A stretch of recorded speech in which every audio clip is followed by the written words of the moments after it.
David était un grand roi, il s'est levé pour danser. David était un grand roi, il s'est levé pour danser. David était un grand roi, il s'est levé pour danser, il s'est levé pour danser. Louez l'Éternel, louez, louez, louez, louez l'Éternel, louez, louez, louez, louez l'Éternel, louez, louez, louez, louez l'Éternel, louez l'Éternel, louez l'Éternel. David était un grand roi, il s'est levé pour danser. David était un grand roi, il s'est levé pour danser. David était un grand roi, il s'est levé pour danser. Il s'est levé pour danser. Louez l'Éternel. Louez, louez, louez, louez l'Éternel. Louez, louez, louez, louez l'Éternel. Louez, louez, louez, louez l'Éternel. Louez l'Éternel. Louez l'Éternel. Alléluia. David était un grand roi, il s'est levé pour danser. On nous dit dans la Bible, quand l'arche de l'Alliance était récupéré par les ennemis, David est allé le chercher. Et vous connaissez la suite de l'histoire. Le moment où l'arche venait, David a mis tout parce qu'il adorait louer le Seigneur avec des instruments. Alors ils étaient en train de louer l'Éternel et tout, et l'arche voulait tomber, et il y a quelqu'un qui a voulu soutenir l'arche, et le Seigneur a foudroyé cette personne. David a eu trop peur. Alléluia. David a eu peur, il dit ça là, si je prends ça pour amener dans ma cité, et moi qui suis comme ça là, peut-être le Seigneur va me foudroyer tout de suite. David aussi était un être humain comme nous, hein. Alors il y a quelqu'un qui s'est porté garant pour garder l'arche de l'Alliance venue à la maison. Et le Seigneur, dans sa grande bonté, parce qu'il connaît ce que nous sommes, il savait où il devait toucher David pour que l'arche de l'Alliance rentre dans la cité de David. Alors il a commencé à bénir cette famille-là.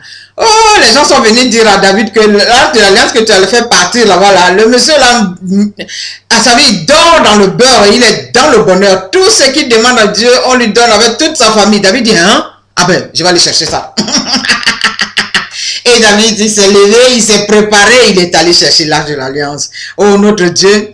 Et moi, je dis, l'humour de notre Dieu entre sa créature et lui qui est Dieu, c'est vraiment merveilleux. Parce que Dieu nous connaît tellement qu'il connaît où il peut nous toucher et puis on marche.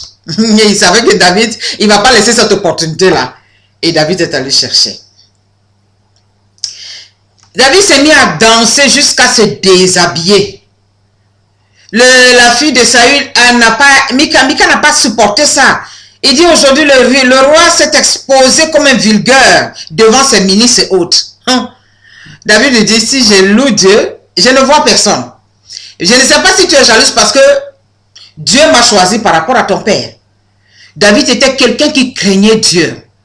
Malgré ce qu'il était. Quand il adorait son Dieu, il n'y avait que son Dieu qui existait. Il n'y avait pas autre chose. Il va falloir que ceux qui se disent aujourd'hui, soi-disant, qui sont à la tête de nos pays, qui nous dirigent, qui laissent le temps de louer Dieu, qu'ils ouvrent leur cœur à Dieu, afin que Dieu les utilise pour le bien-être de la population. Parce que les gens en souffrent trop. L'égoïsme est au comble. Il va falloir que les gens réfléchissent un peu, qu'il y a un Dieu créateur. On n'est pas venu ici pour tomber comme ça. Même si la science raconte autre chose, si Dieu a permis que peut-être on puisse faire les séminations afin qu'une femme tombe enceinte sans qu'elle puisse aller avec un homme, mais on a pu les spermatozoïdes quelque part, ça veut dire que c'est Dieu qui a produit ça, c'est les spermatozoïdes qui donnent la vie et on injecte quelque part. Ce n'est pas la folie des humains qu'on voit aujourd'hui, que deux femmes vont se rassembler ensemble et il dit qu'ils vont faire enfant.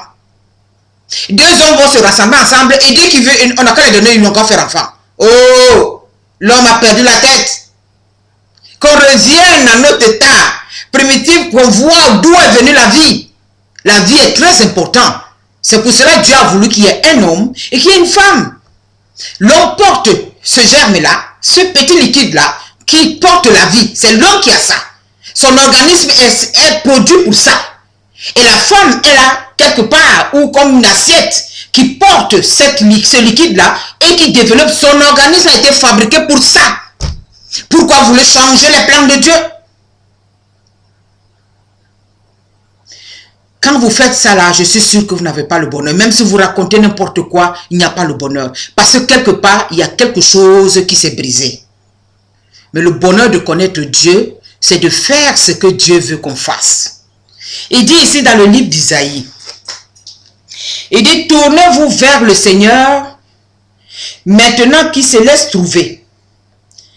Faites appel à lui, que l'homme sans foi ni loi reconnaisse, renonce à ses pratiques, et que l'individu malveillant renonce à ses méchantes pensées, qu'ils reviennent tous au Seigneur, car il aura pitié d'eux, qu'il revient à notre Dieu, car il accorde un large pardon.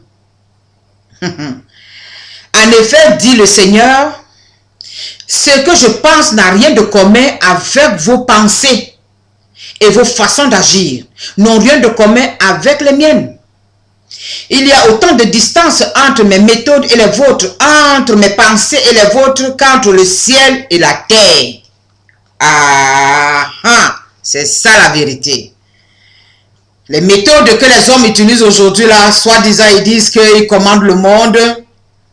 Non, le Seigneur dit ces méthodes-là, il y a une grande différence, une grande distance. Parce que lui, c'est que nous pensons là, dans notre petite tête là, ce n'est pas ça que lui pense. Ses pensées sont immenses, ça dépasse notre entendement. Il dit, je vous en supplie mes enfants, maintenant que je me laisse trouver, laissez-vous venir, ouvrez vos cœurs, je vais vous enseigner. Nous sommes une créature privilégiée dans tout l'univers. Parce que Dieu ne s'est pas assis quelque part, il dit, je vais créer comme la lune à mon image, à ma ressemblance. Non. Il a dit, je vais créer l'homme, mais dans la terre. Il a privilégié la terre. Il dit, je vais créer l'homme à mon image et à ma ressemblance. Et quand il a fait cette créature-là, il s'est vu à travers cette créature ce qu'il va faire de grand pour qu'on puisse connaître qui il est. Nous sommes un peu, je peux dire, Dieu est notre sponsor, mais nous sommes aussi le produit que le Seigneur utilise, parce que les sponsoristes qui n'ont pas de produit, on ne peut pas les connaître. Nous sommes le produit de Dieu, qu'il utilise pour que son nom soit élevé. C'est ça le bonheur de le connaître. Alors, pour que nous soyons ce produit valable, ce produit que tout le monde peut apprécier, laissons un petit temps, laissons un petit espace dans notre vie pour que Dieu soit aux commandes de notre vie. Ce n'est pas nous qui devons le commander. Il y a d'autres, surtout les chrétiens, quand ils ont prié, ils n'ont pas reçu ce qu'ils veulent, Dieu n'existe plus. Mais Dieu n'est pas un faiseur de miracles seulement, comme je le dis. Notre Dieu, c'est notre papa. Il est véritablement notre papa, pas le papa des humains ici, que quand il a fait son enfant, il oublie même qu'il a fait enfant. Ils savent ramasser d'autres femmes, ils font des enfants, ça et là, pêle-mêle, ils oublient leurs enfants. Ce n'est pas de ce père-là que je dis. Ce n'est pas de ce père indigne, humain. Mais je parle d'un père des pères. Lui qui nous a façonné à son image et à sa ressemblance. Les cellules qui sont dans notre corps, il peut les compter. Les cheveux qui sont sur notre tête que nous portons, lui, il connaît le nombre. C'est ça le bonheur de le connaître. Cherche-le pendant qu'il se laisse trouver. Que l'homme pervers se détourne de la perversité. Et qu'il reconnaisse qu'il y a un Dieu qui l'a créé. Alors qu'il ait l'amabilité, avant qu'il va utiliser les créatures de Dieu, qu'il ait l'amabilité de poser la question comme David le disait. Oh Seigneur, voilà ce que je vais faire. Qu'est-ce que tu veux que je fasse? C'est pour cela David, malgré tous les combats qu'il a eus, l'ennemi a chagriné le cœur de son fils pour le chasser du pouvoir, pour que lui puisse prendre. Il dit, chasse ton père. Mais David, dans son amour, même quand on a tué son fils, David a pleuré. David a été transformé par la présence de son père. David n'a pas dit c'est bien fait. Il a voulu atteindre à moi. Il a été tué, c'est bien.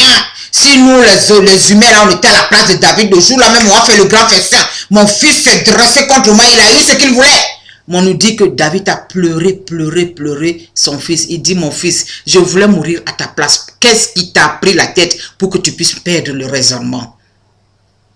David, on doit prendre un tout petit peu l'exemple de David parce qu'il est proche de nous. David a vécu comme nous. Moi, j'aime beaucoup David. C'est un vrai roi.